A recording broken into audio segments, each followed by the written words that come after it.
भारत की विकास यात्रा का एक महत्वपूर्ण पड़ाव है। ये 140 करोड़ भारतीयों की आकांक्षाओं का बजट है।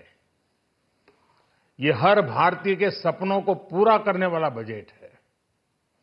हमने कई सेक्टर्स युवाओं के लिए खोल दिए हैं। सामान्य नागरिक विकसित भारत के मिशन को ड्राइव करने वाला है। ये बजट एक फोर्स मल्टीप्लायर है। ये बजट सेविंग्स को बढ़ाएगा, इन्वेस्टमेंट को बढ़ाएगा, कंजम्पशन को बढ़ाएगा और ग्रोथ को भी तेजी से बढ़ाएगा।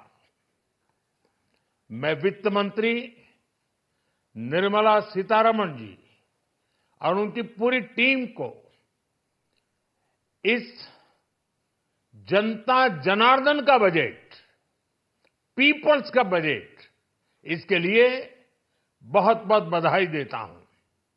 साथियों, आमतौर पर बजट का फोकस इस बात पर रहता है कि सरकार का खजाना कैसे भरेगा, लेकिन ये बजट उससे बिल्कुल उल्टा है। लेकिन ये बजट देश के नागरिकों की जेब कैसे भरेगी, देश के नागरिकों की बचत कैसे बढ़ेगी और देश के नागरिक विकास के भागीदार कैसे बनेंगे, ये बजट इसकी एक बहुत मजबूत नींव रखता है। साथियों, इस बजट में रिफॉर्म की दिशा में महत्वपूर्ण कदम उठाए गए हैं। न्यूक्लियर एनर्जी में प्राइवेट सेक्टर को बढ़ावा देने का निर्णय बहुत ही ऐतिहासिक है। ये आने वाले समय में सिविल न्यूक्लियर एनर्जी का बड़ा योगदान देश के विकास में सुनिश्चित करेगा। बजट में रोजगार के सभी क्षेत्रों को हर प्रकार से प्राथमिकता दी गई है। लेकिन मैं दो चीजों पर ध्यान आकर्षित करना चाहूंगा। उन रिफॉर्म्स की मैं चर्चा करना चाहूंगा जो आने वाले समय में बहुत बड़ा परिवर्तन लाने वाले हैं। एक, इंफ्रास्ट्रक्चर स्टेटस देने के कारण भारत में बड़े शिप्स के निर्माण को बढ़ावा मिलेगा। आत्मनिर्भर भारत अभियान को गति मिलेगी और हम सब जानते हैं कि शिप बिल्डिंग ये सर्वाधिक रोजगार देने वाला क्षेत्र है। उसी प्रकार से देश में टूरिज्म के लिए बहुत संभावना है।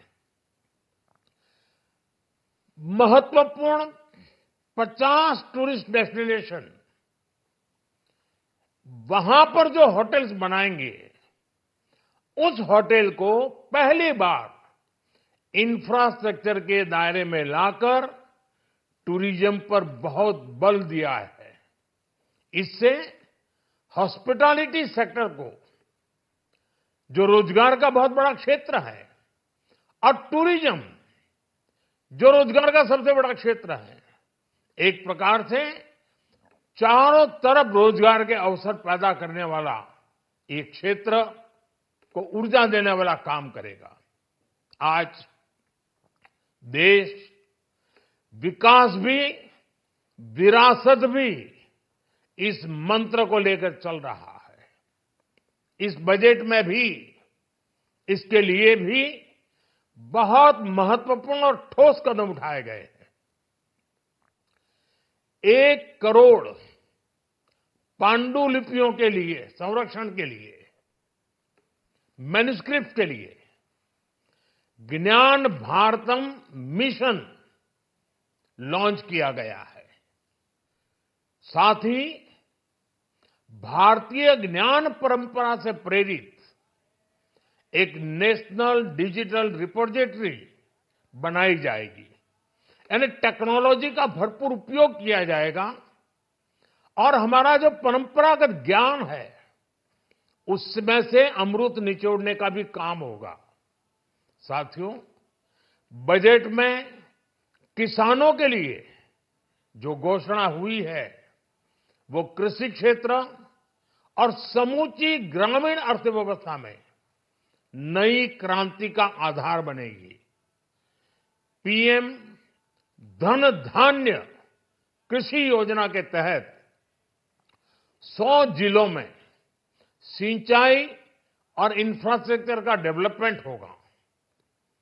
किसान क्रेडिट कार्ड की लिमिट 5 लाख तक होने से उन्हें ज्यादा मदद मिलेगी। साथियों, अब इस बजट में 12 लाख रुपए तक की आय को टैक्स से मुक्त कर दिया गया है। सभी आय वर्ग के लोगों के लिए टैक्स में भी कमी की गई है। इसका बहुत बड़ा फायदा हमारे मिडिल क्लास को, नौकरी पेशे करने वाले जिनकी आय बंधी हुई है ऐसे लोगों को, मिडिल क्लास को इससे बहुत बड़ा लाभ होने वाला है। उसी प्रकार से जो नए नए प्रोफेशन में आए हैं, जिनको नए नए जॉब मिले हैं, इनकम टैक्स की ये मुक्ति उनके लिए एक बहुत बड़ा अवसर बन जाएगी।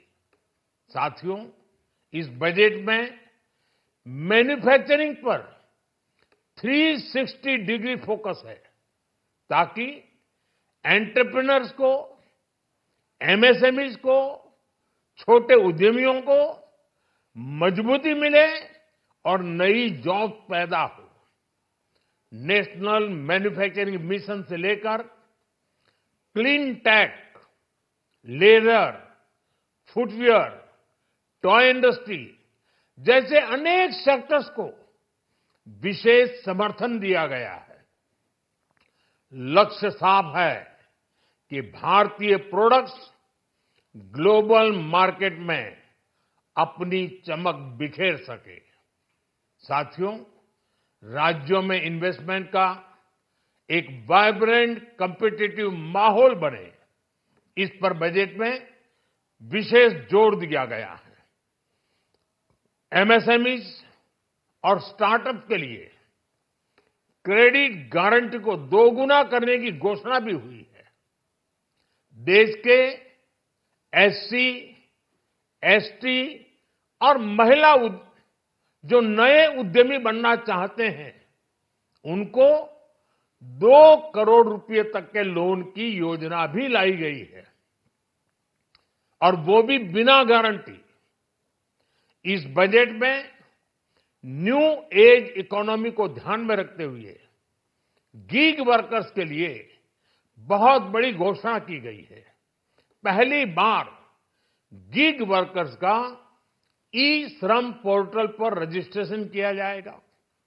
इसके बाद इन साथियों को स्वास्थ्य सेवा और दूसरी सोशल सिक्योरिटी स्कीम्स का लाभ मिलेगा। ये डिग्निटी ऑफ लेबर, इसके प्रति श्रम एव जयते के प्रति सरकार के कमिटमेंट को दर्शाता है। रेगुलेटरी रिफॉर्म से लेकर फाइनेंशियल रिफॉर्म्स, जन विश्वास 2.0 जैसे कदमों से मिनिमम गवर्नमेंट और ट्रस्ट बेस्ड गवर्नेंस के हमारे कमिटमेंट को और बल मिलेगा। साथियों, ये बजट न केवल देश की वर्तमान आवश्यकताओं को ध्यान में रखता है बल्कि हमें भविष्य की तैयारी करने में भी मदद करता है। स्टार्टअप के लिए deep tech fund, geospatial mission और न्यूक्लियर एनर्जी मिशन ऐसे ही महत्वपूर्ण कदम है। मैं सभी देशवासियों को एक बार फिर इस ऐतिहासिक पीपल्स बजट की बधाई देता हूं और फिर एक बार वित्त मंत्री जी को भी बहुत बहुत बधाई देता हूं। बहुत बहुत धन्यवाद। আমাদের ভিডিও ভালো লাগলে লাইক এবং শেয়ার করুন। কমেন্ট সেকশনে গিয়ে জানান আপনাদের মতামত। আরও ভিডিও পেতে আমাদের চ্যানেল সাবস্ক্রাইব করুন এবং প্রতি মুহূর্তে খবরের আপডেট পেতে প্রেস করুন বেল আইকন।